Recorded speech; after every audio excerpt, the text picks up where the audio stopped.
Well, here we go. The queue at Myrtle Beach. And if this will be spoiler alert central. So if you don't want to know what happens, don't watch this video. Go watch the queue at Myrtle Beach and you'll get all the information. 1, 2, 3, like 2.5, almost 3 hour long video. And I watched the entire thing. We're going to go over the good, the bad, and the ugly and give you all the things that we liked, obviously, and we didn't like, and what can improve on, and what we can take away from this. I thought it was great.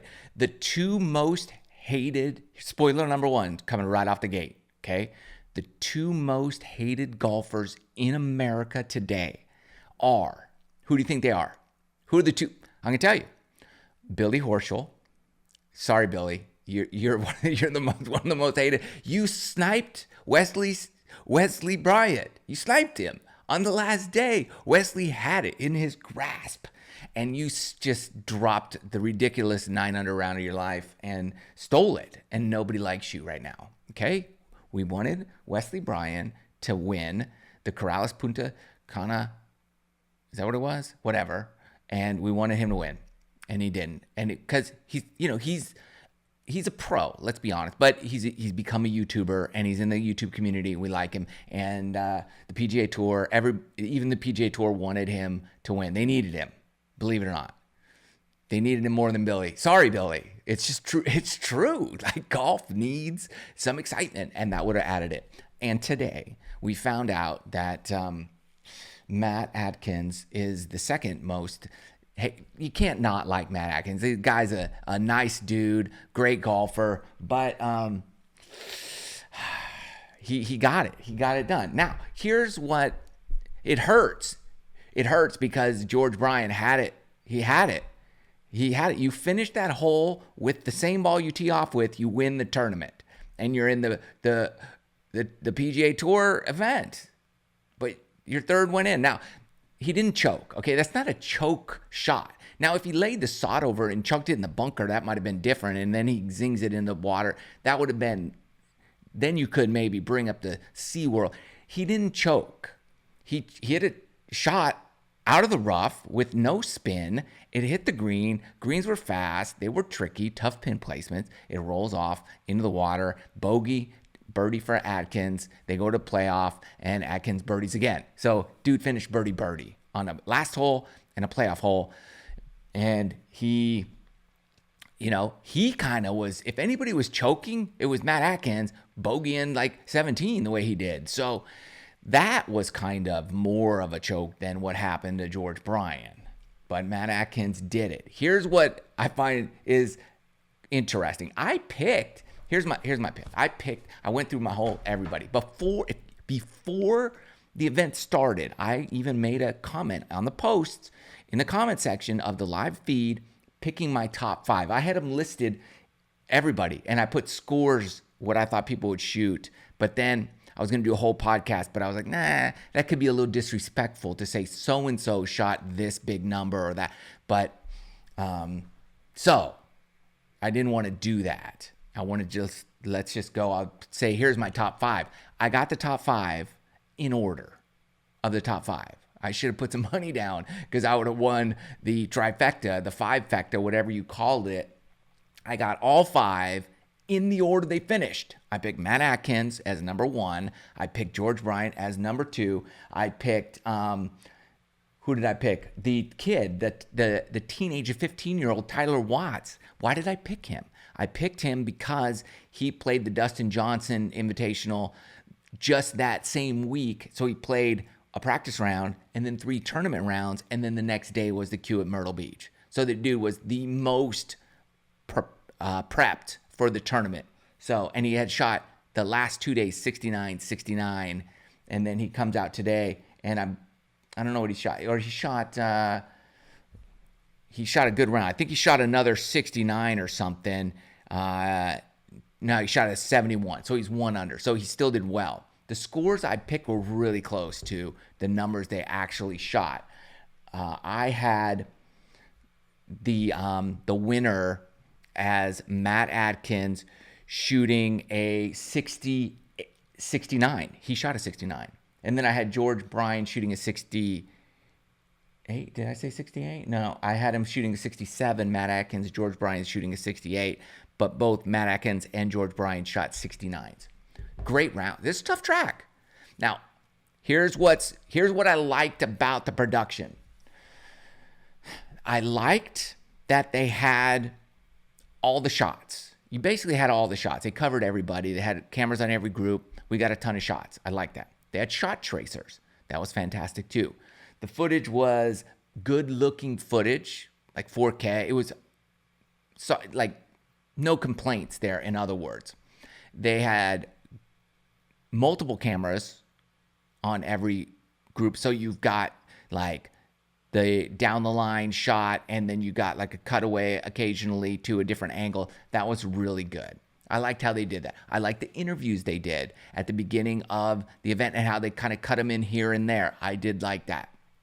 They had Chantel McCabe, who used to work for Golf Channel. She doesn't anymore. I think she's from that area. She was on course, and she would talk to some of the players here and there. She talked with Robbie Berger, who was caddying for Fat Perez. She talked with Luke Kwan. She talked with a few players and Peter Finch. So she talked with them, but it was a little here and there, right? But she didn't do any on-course reporting. So I liked kind of what she was doing.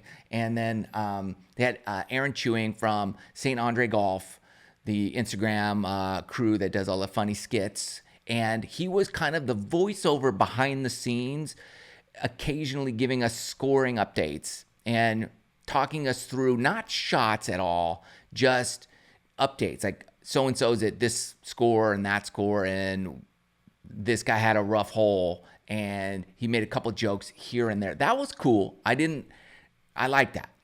They promoted Myrtle Beach in a great way. I mean, what a great event. We had like 24, I think at the high, 25,000 people watching the premiere, the live stream. It wasn't live, but it was a premiere, so you couldn't skip ahead or anything. You had to watch it from beginning to end. So they had 25,000 people watching that live. That's huge. That is huge. The chat was going crazy nonstop, which was exciting. I was just reading it most of the time, watching, listening, and reading what people had said. So that was all fantastic. They got great engagement.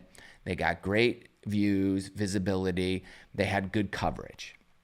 All right, that's what was good. What was bad? Or what can be improved on? I would say not bad. I think we can improve on this. One is the shots there were zero zooms. In other words, most of us who are out and we have camera people running camera, we have like a camcorder style camera that zooms pretty good. So as it hit, you zoom in and you follow the ball. And there was zero of that. So it was real kind of locked off, static, less motion to the footage. You know, they had the shot tracers, but we were used to the zoom stuff. So we would have liked to have seen some more of that.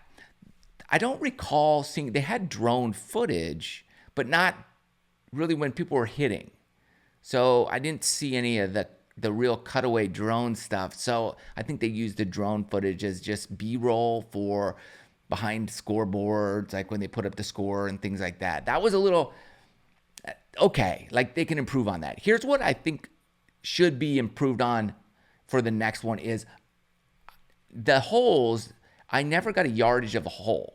Like it was like par 5. I'm like, how far is it? We don't know. It wasn't like I had to go online, look up the course and kind of guess like, oh, it's 565 yard par 5, 439 yard par 4, or whatever it is, right? We didn't have that at all. They had the score. They had the par 5. They had the whole scoreboard up there that were the graphics that we normally see, but there was never a yardage. At least I didn't see it. I missed it. It wasn't there. There was no yardage. Also, we don't know. There was no on-course commentators. There should have been at least one commentator per group. I don't know why you wouldn't have that. That's very strange to me. Why wouldn't you have somebody on the microphone saying, hey, Luke Kwan, he's hitting a 9-iron. He's got 160 yards. Oh, that was it. Like, I want that kind of feedback. You could have had a lot of, YouTubers that weren't playing, that know these people or know their game or have a little like energy behind them. You could have had them as on-course commentary. I don't know why we didn't do that. How come, at the Good event, they had that. We had Riggs from Barstool. Where was he? Why wasn't he commentating? So we missed a lot of that. That would have been really, really great to see. That's where I felt like, okay, next year, when this happens, let's get that going. That's what I would think is desperately needed for something like this. All in all, I think this was a fantastic win for Play Golf Myrtle Beach, the Myrtle Beach area, the tournament coming up at the Dunes Club, and it was a success. Like, the good players played well, good enough, right? Good enough to get a sponsor's exemption to this PGA Tour, an alternate field event, meaning there's a signature event where the best players in the world are going to be playing that same week, alternate field, another PGA Tour event. That's what happened this past weekend, where Wesley almost won, alternate field event, when the signature event was going on over at Hilton Head. So that was a win. Okay, you could look at some of the scores. Micah Morris finished last. He had an 86. All right, look, who cares? Like, I'm not going to beat the guy up for having a bad round. Everybody has a bad round. Once you kind of get going south, it's hard to pull yourself back out of it, especially on a course that isn't, let's say, geared for your game. He could do well on a different style course. I don't think this is one where a guy like Micah, who is super long, hits it far, but he gets a little crooked. The tree-lined Myrtle Beach course is not going to be his friend. If he goes out to like a stream song where it's a bit more wide open and you can be off course quite a bit and still have a shot, a course like that, I think he'd do really, really well at. So I just don't think this was the course for his style game. I'm not going to beat the guy up because he had a bad round. We all have bad rounds. I've shot 86s. On courses that just don't set up, and then you start going bad and you're in a tournament and you're frustrated and you're trying really hard and it's a recipe for disaster. So whatever, it happens. Who cares? I do like the fact though that they did this, that it got tons of views. Everybody's interested. Everybody was engaged. And it is something to note and just say, okay, look, Peter Finch shot a 73. He was one over. He held his own. He's a full-time creator. He's not like, every now and then he does a quest for the Open, right? But he's really a YouTuber. But he's a good player. Held his own. There were a lot of guys that played decent enough to warrant something like this. I would recommend that you do something like this, all YouTubers.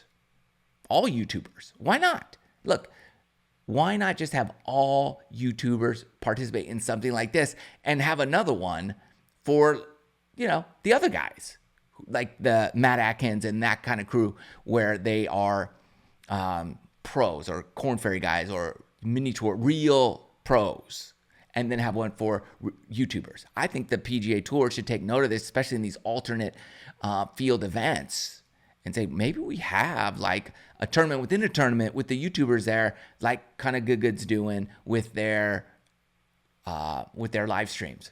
There's a lot that's positive here. I think it is a big step forward in the world of YouTube golf, and a lot of the YouTubers did well enough to say, oh, these guys aren't half bad. They can actually play some great golf. So congratulations, Play Golf Myrtle Beach. Congratulations, Matt Atkins. George Bryan. Congratulations. Heartbreaker. We love you guys. All of you. Thanks for listening. We'll see you soon.